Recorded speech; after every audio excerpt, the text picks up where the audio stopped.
What the fuck? Batter up!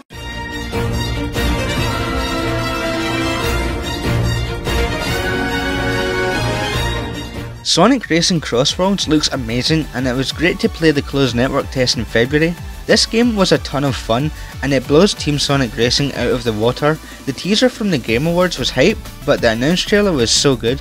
There's so much to go over, so let's start off with what they revealed. Now, it's only 1 minute and 35 seconds long, but they revealed so much. I just love the fact that the stadium they're in at the start is shaped like Sonic's eyes. We then get this part that reveals the track, and it looks good. I'm assuming this is the first track in the game. It then shows a bunch of warp rings with the characters being Sonic, Tails, Knuckles, Amy, Shadow, Silver, Eggman, Sage, Metal Sonic, Vector and Jet the Hawk from Sonic Riders, and it looks like what I said in the last video was true. Sonic Riders is indeed implemented in Sonic Racing CrossWorlds in some way.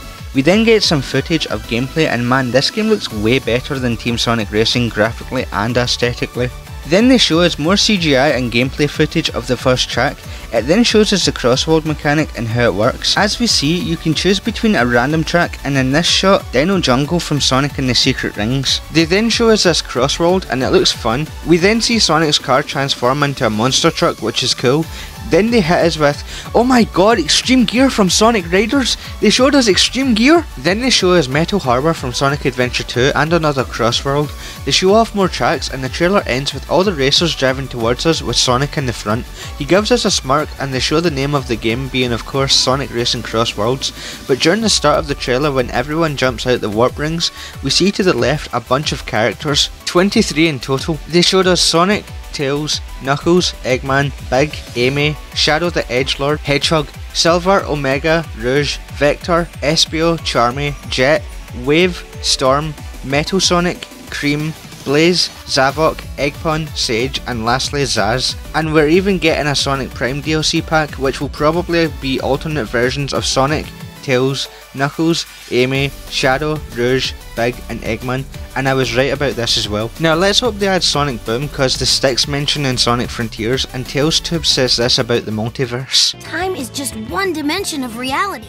Within the endless possibilities of space, there could be an infinite number of other Sonics out there. When it comes to the multiverse, anything is possible. There could be big Sonics, little Sonics, a Sonic with 4 arms, a Sonic with blue arms. So maybe there's a possibility. We're also getting a DLC pass, and people who pre-order the deluxe version will get the game 3 days early. It's also been confirmed that Sega characters will be in this game, so basically it's like another game in the Sonic and Sega All-Stars Racing series, which is interesting. But now I kinda just want to get into my thoughts on the closed network test itself, and first off, Sega, I need to play this game again, so don't make me wait too long, okay? I did livestream the game for an hour during the network test, and I did talk about a lot in that livestream, though there's not anything that's bad about the game. There is stuff that could be tweaked or updated, which that's the whole point of a beta. It's for players to give the company feedback and let them know what could be changed before final release. But like for a start, Sonic Racing CrossWorlds is so much fun and it's so addicting. It's also a massive step up from Team Sonic Racing in almost every single way. But that's not saying Team Sonic Racing was bad, no it wasn't, but there could have been a lot more in this game.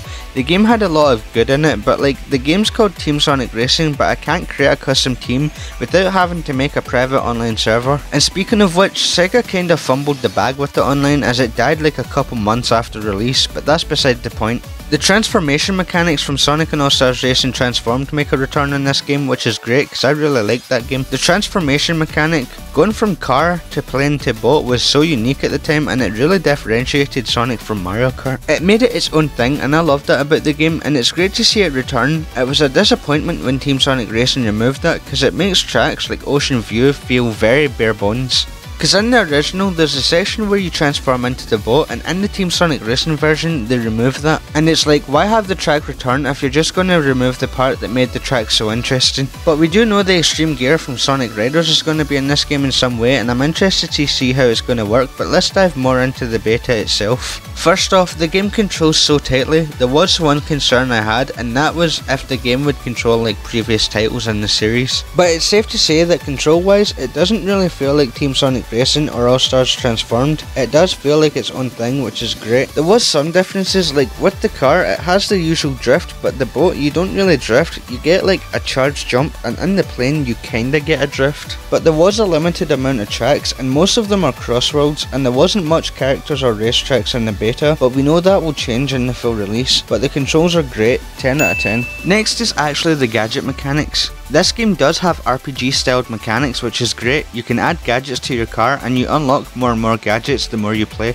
Not really much to say about these so far, but the game also has customization, and it blows Team Sonic Racing's customization out of the water. The customization is also a lot of fun as well. You can customize literally everything from the paint to the wheels to even the interior, and there's also stickers. But this game is also very chaotic, and you're probably thinking that's bad. Well, it's complicated to be honest, but it could be fun if you get into the same game as your friends or something. But the design of the worlds and tracks themselves are also super fun. I didn't have any problems with how the maps are designed. They're lots of fun. Sega did a great job creating them. You know where to go at all times. The worlds themselves feel so alive. You see Mobians on the side, people in the camera crew, people cheering on the racers, and of course everyone's favourite, these guys. And also there's World Evolution with these tracks too.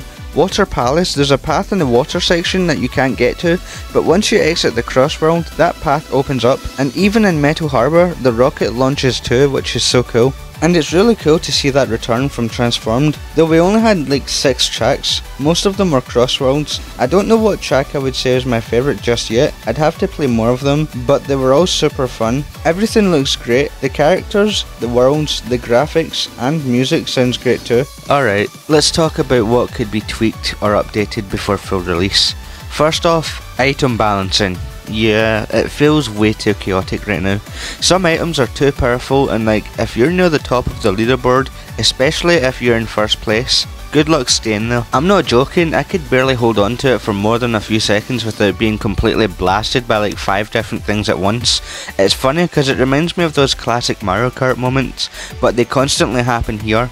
I know some were able to, but I couldn't. Even if you were in my stream, you know, once you're in 4th place or higher, good luck, it's non-stop chaos. People log onto you every few seconds, and sure, racing games are supposed to be chaotic, but like, you should be able to defend yourself at least a little bit. And the other racing games like Transformed, you could still dodge stuff, and CrossWorlds definitely needs that too. I think there's possibly some gadgets that could help you dodge, but I didn't get to test them all. Honestly though, with how chaotic these projectiles are, it would be super cool if you could dodge it with a well-timed boost, or maybe even using something like the Super Horn from Mario Kart 8 Deluxe. That would really help even the odds, especially since the races are so packed. Even in games like Mario Kart, Transformed and Team Sonic Racing, you can actually get ahead and hold first for a while, but in CrossWorlds, everyone's constantly packed together. You don't even get lap times because you're finishing at the same time as half the lobby. It adds to the chaos, but it definitely could use some tuning, because you can't breathe. And it doesn't matter how far you are in front, I guarantee you everyone behind you is only like 1 second behind. I think the trick system could use a tweak as well, because you can't fail them. Even if you land slightly wrong, it doesn't matter. It's more about how many tricks you can squeeze in at once, which is cool, don't get me wrong, but it kinda removes the challenge. In games like Mario Kart and Transformed, you could mess up tricks and you had to learn the timing. I think adding that risk would make the trick system feel more rewarding. With how the items and tricks work, the races always feel super crowded. Nobody really gets left behind or breaks ahead. The drill wisp can send you from last to first in seconds, kinda like the bullet bill from Mario Kart. Yes, I know I spoke about Mario Kart a lot and I'm not done just yet, but honestly, even with all that said, I still had a blast. The game's chaotic, sure, but it's a fun chaotic and I can't wait for the full release. That's all I've got for the network test for now. Really looking forward to the future, especially with the DLC on the way. I've got my fingers crossed for Sonic Boom still. But before I finish this video off, I just want to get something off my chest. Recently, Nintendo did a Nintendo Direct for Switch 2 and they revealed the next Mario Kart, and it looked good, but after that Direct, I looked on Twitter and I constantly seen people say that Sonic is doomed. But they always forget that Mario and Sonic aren't rivals no more. Yes, Sega did take a shot at Nintendo, but other than that, the rivalry doesn't exist anymore. They squashed the beef now. Like, just look at the Olympic Games series. They're giving each other a handshake. I constantly seen fans fighting over Mario Kart World and Sonic Racing CrossWorlds. They fight because they think one will be better than the other, and I'll just say this, why can't we not just enjoy both games? It's like when they were all saying Sonic Superstars wouldn't be better than Super Mario Bros. Wonder back in 2023. 3. People were saying Mario was worth all the $60, but Sonic wasn't worth a penny. It honestly reminds me of the console wars between PlayStation and Xbox. People will probably say the same thing now, and if they do, then I'll just say this. Sonic Racing CrossWorlds will probably have a normal price. Mario Kart Worlds costs $80.